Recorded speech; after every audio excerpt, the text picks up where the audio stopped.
সাহায্য না, এটা হচ্ছে মানবিক এবং দায়িত্ববোধ থেকে আসা।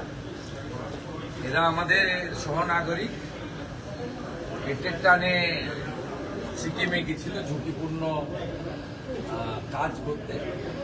কারণ বাংলায় তো কাজ নেই, এখন আমরা এসেছি ধীরে ধীরে কাজ দেব এবং ফিরবে সবাই। তা সেই মানবিক কারণে এসেছি এবং আমার সঙ্গে প্রথম দিন থেকেই সিকিমের মুখ্যমন্ত্রীর যোগাযোগ ছিল। আমরা অতি দ্রুততার সঙ্গে রাজ্য সরকারের আপনার যে ট্রেন আছে তাতে প্রিন্সিপাল সেক্রেটারি ডিজাস্টার ম্যানেজমেন্ট, নাগরাকাটার এমএলএ এবং আমাদের এমওএস হোম অ্যান্ড হিল দ্রুত ওখানে পৌঁছে দিয়েছিলাম। আইজি নর্থ বেঙ্গল নিজে ছিলেন, ওখান থেকে সমস্ত দেহ বের করানো, তাদের পোস্টমর্টম করা এবং সরকারি ব্যবস্থায় তাদের বাড়িতে পৌঁছে দেওয়া, শেষকৃত্য সম্পন্ন করা পর্যন্ত করা হয়েছে। মোট তারা 21 লক্ষ টাকা করে পেলেন। আমরা রাজ্য সরকারের পক্ষ থেকে আমার সিএম রিলিফ ফান্ড থেকে 5 লাখ টাকা দিয়েছি। সিকিম গভর্নমেন্টও ওদেরকে আজকে এক্ষুনি 4 লাখ টাকা করে দিচ্ছেন। আর ওই কোম্পানি আমাদের রাষ্ট্রায়ত্ত কোম্পানি তারা দিচ্ছে 5 লাখ। আর যে প্যাটেল প্রাইভেট কোম্পানি যারা কাজের বরাত পেয়েছিলেন তারা 5 লাখ। আমাদের অনারেবল পিএম স্যার নিজে টুইট করেছেন এবং পিএম থেকেও 2 লাখ টাকা করে দিয়েছেন। 21 লাখ সব মিলিয়ে 21 লাখ।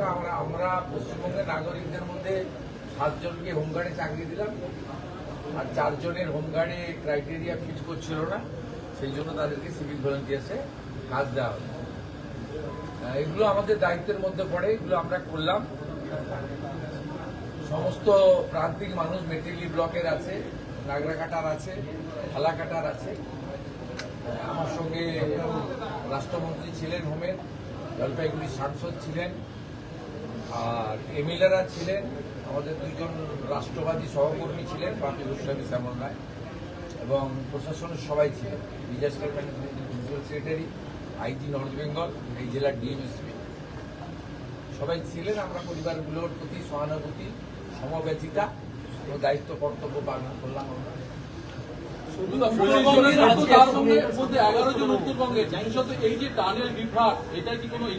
বিভ্রাট তো নয়, এটা দুর্ঘটনা। সিকিম সরকার তো করছে, গুরুত্ব দিয়ে করছে, তারা আমাদেরকে রিপোর্ট করছেন টাইম টু টাইম। সিকিমের মুখ্যমন্ত্রী যথেষ্ট কম্পিটেন্ট লোক আছে। সকালবেলা আর্লি মর্নিং থেকে আমার সঙ্গে টাচে ছিল। আমাদের এখানে মাইন্স ডিপার্টমেন্ট থেকে লোকজনকে বের করেছে যৌথভাবে। এখন তো ডবল ইঞ্জিন, সিকিম গভর্নমেন্টও এনডিএর পার্ট, আমরা একসঙ্গে কাজ করেছি। আর্মি হেল্প করেছে, আমাদের মাইন্সের লোকেরা গেছে। খুব বিপজ্জনক গ্যাস বেরোচ্ছিল, ওখানে কেউ প্রথমে যেতে পারছে না। নতুন করে যদি কেউ ঢুকতো সেই সময় তারও ক্ষতি হওয়ার আশঙ্কা ছিল। পরিযায়ী শ্রমিকরা ফিরতে শুরু করুন, কারণ আমরা কারখানা বা অন্যান্য এমএসএমই ফুড প্রসেসিং এগুলো তো আমরা দেব, সরকারি কর্মসংস্থানও শুরু হবে। একটু সময় লাগছে, বেশি সময় তো হয়নি, 10 সপ্তাহ সরকার। ওবিসির একটা জট ছিল আপনারা জানেন, আগের রাজ্য সরকার তোষণের রাজনীতি করে ওবিসি জট পাঠিয়েছিলেন। আমরা বিধানসভা আইন এনে সেটাকে ঠিক করেছি এবং সুপ্রিম কোর্ট থেকেও এক্সিট করে গেছি। আমরা দ্রুত এটা শুরু করব এবং তার সাথে সাথে আমরা যেটা বলছি, প্রান্তিক মানুষজনকে মাননীয় প্রধানমন্ত্রীর যে স্কিম বিকশিত ভারত জিরামজি, আপনারা সবাই জব কার্ড করে ফেলুন। পুরনো জব কার্ড মানেই তারাই পাবেন, নতুন পাবেন তা নয়। আমরা শিথিল করে দিয়েছি আইন, সবাই জব কার্ড করে নিতে পারেন। 125 দিন আমরা কাজ দেব, গ্যারেন্টেড। আর লোকেদের 300 টাকা করে। এর বাইরেও পরিবার পিছু বার্ধক্য ভাতায় বৃদ্ধি হয়েছে, বিধবা ভাতায় 500 টাকা বৃদ্ধি হয়েছে, আগস্ট মাস থেকে কার্যকর হয়েছে। অন্নপূর্ণা যোজনায় অনেকে পেয়েছেন, অনেকে আন্ডার ভেরিফিকেশন চলছে। 30-8-এর মধ্যে যোগ্য মহিলারাও অন্নপূর্ণা যোজনাতে নথিভুক্ত হয়ে যাবেন।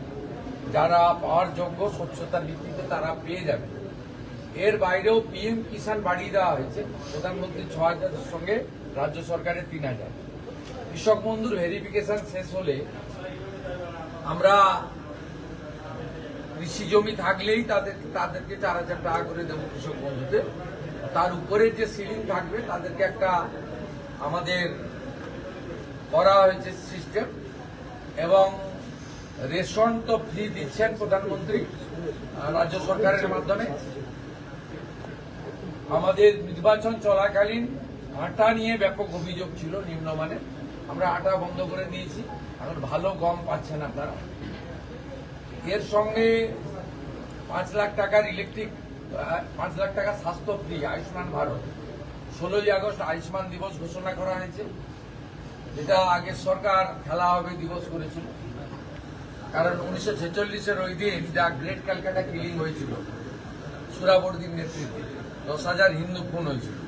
আমরা ওই দিন আয়ুষ্মান দিবস করছি, এবং সেই দিন আয়ুষ্মান ভারতের কার্ড বিতরণও শুরু হবে। যারা আয়ুষ্মান ভারতের কার্ডে আসছে না, এমনিতেই 70 ঊর্ধ্ব সবাই পেয়ে যাচ্ছে, সেখানে কোনো নিয়ম নেই। সিনিয়র সিটিজেন সবাই পাচ্ছেন। এই রাজ্যে 40 লক্ষ সিনিয়র সিটিজেনকে আমরা কার্ড দিচ্ছি। যারা আয়ুষ্মান ভারতে আসছেন না তার জন্য রাজ্য সরকার নিজস্ব স্কিম ডিক্লেয়ার করেছে, মুখ্যমন্ত্রী স্বাস্থ্য বীমা যোজনা।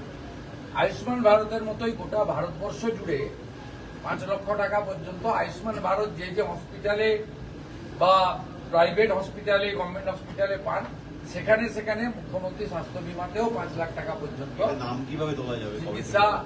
নামটা কিভাবে তোলা যাবে আর কবে থেকে তোলা যাবে? মানুষ যারা এমনি আয়ুষ্মানের পোর্টাল তো চলছে, স্বাস্থ্যসাথীর কার্ড থেকে রোল আউট হয়ে যাবে। যতক্ষণ না এটা কমপ্লিট হচ্ছে ততক্ষণ স্বাস্থ্যসাথীর কার্ড, স্বাস্থ্যসাথী ভ্যালিড থাকবে, মানে একটাতে গেলে আর একটা বন্ধ হবে। কোনো মানুষের, সাধারণ মানুষের অসুবিধা হবে না। তাই আমি বলবো এটা উন্নয়নের অমৃতকাল। এই অমৃতকালে পরিযায়ী শ্রমিকরা ফিরতে শুরু করুন ধীরে ধীরে। এর সঙ্গে উত্তরবঙ্গে অনেকগুলো ইন্ডাস্ট্রির পরিকল্পনা আমরা নিয়েছি।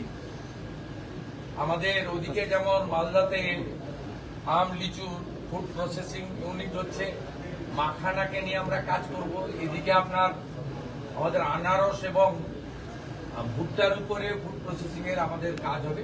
কুলাইপঞ্জি চালের উপরেও আমরা অনেকগুলো ব্যবস্থা নিয়েছি, এবং আপনারা জানেন মাননীয় অমিত শাহজি তিনি এসেছিলেন। আমুলকে আমরা দুটো জায়গা দিচ্ছি, দক্ষিণবঙ্গে 15 একর এবং উত্তরবঙ্গে 15 একর। তারা আইসক্রিম ফ্যাক্টরি করছে। উত্তরবঙ্গে কোথায়? উত্তরবঙ্গে জায়গা চিহ্নিত করে ফেলেছে শিল্প দপ্তর। পেয়ে যাবেন, যেদিন হ্যান্ড ওভার হবে দেখতে পাবেন, তাড়াহুড়া করেন না। বলছি, তৃণমূল আমলে বহু বাগান বন্ধ হয়েছে এবং সেই চা বাগানগুলোরই শ্রমিক বিশেষ করে ভিন রাজ্যে যাচ্ছে এবং মাঝে মধ্যে দুর্ঘটনা হবে না। প্রধানমন্ত্রী চা শ্রমিক যোজনাতে আমরা ঢুকে গেছি, 330 কোটি টাকা বরাদ্দ হয়েছে। প্রধানমন্ত্রী চা শ্রমিক যোজনাতে বন্ধ চা বাগানের শ্রমিকরা সমস্ত রকম আর্থিক সাহায্য পাবে।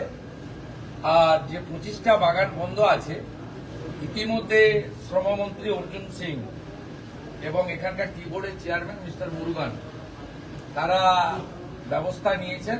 আমরা আশা করছি 2-3 মাসের মধ্যে 10-12টা চা বাগান খুলে দেওয়া যেতে পারে। এইভাবে আমরা সব দিক থেকে দেখছি উত্তরবঙ্গ প্রাণে, হৃদয়ে, মনে আছে। 10 সপ্তাহের মধ্যে আমার মনে হয় 12-5টা থেকে আসা হয়ে গেল।